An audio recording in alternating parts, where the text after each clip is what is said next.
The issue, as far as I'm concerned, is not how does China evolve. China is going to do what China is going to do.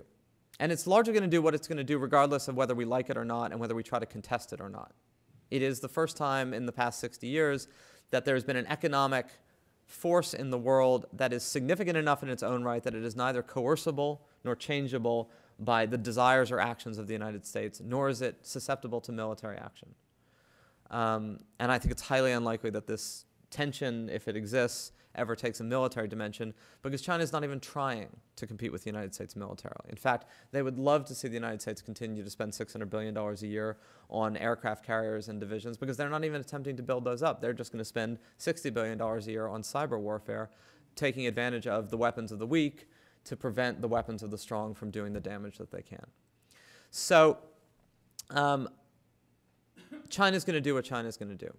The question is, what's the United States going to do?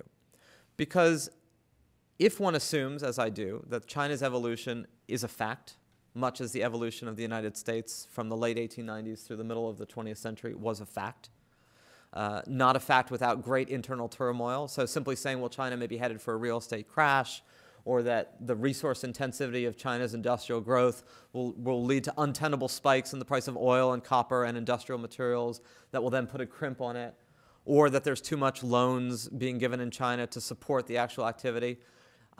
The fact is, all of that could be true, and the trajectory can still be incredibly rapid relative to the rest of the world, just as the trajectory of the United States from the 1890s to the 1940s was incredibly strong, even with the Great Depression. And in fact, if you want to do a little historical rhyming again, China has emerged from this past economic crisis much stronger, just as the United States emerged from the Great Depression and World War II, much stronger relative to the rest of the world.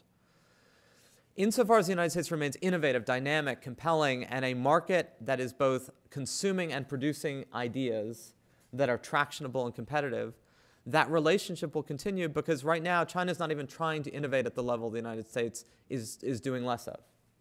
Meaning even less innovation and research in the United States is more than China is doing or aspires to do. Because they're in the build it phase. They're not in the create it phase. That won't last forever. But it is a competitive advantage, and it's a window that hasn't yet shut. And so the more that our economy remains dynamic and innovative and creative, and that we think about creating the markets and the products and the ideas and the worlds of tomorrow, the more that we will remain as competitive and dynamic, and therefore a necessary partner. Just as the more China continues on its path, it will remain a vital source of both market and ideas and capital for the United States.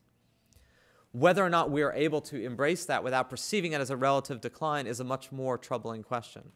And whether or not we will be able to act with the urgency that the rise of China demands is an equally troubling question. Because, for instance, in the area of green technologies, China decides we're going to spend $20 billion a month on green technology because we recognize that the environmental path of 1950s-style industrialization will be untenable sooner rather than later. And for the next 10 years, China's on a path where they're going to use more and more coal and more industrialization, so they had better take that time while things are getting worse to lay this groundwork for things to be better and spend on solar and spend on wind and spend on everything else. Whereas, we talk about green energy, but it takes us 18 months to put $20 billion in toto on the books and another 18 months to disperse it. Now, people will say, well, we have a democratic system. And that means that we have to deal with all the inefficiencies of democracy, and China has the advantages of being an autocratic system. To which the answer is, so? That's the world we happen to be living in. They have the advantages of an autocratic system. Will we be able to act with urgency in the face of that?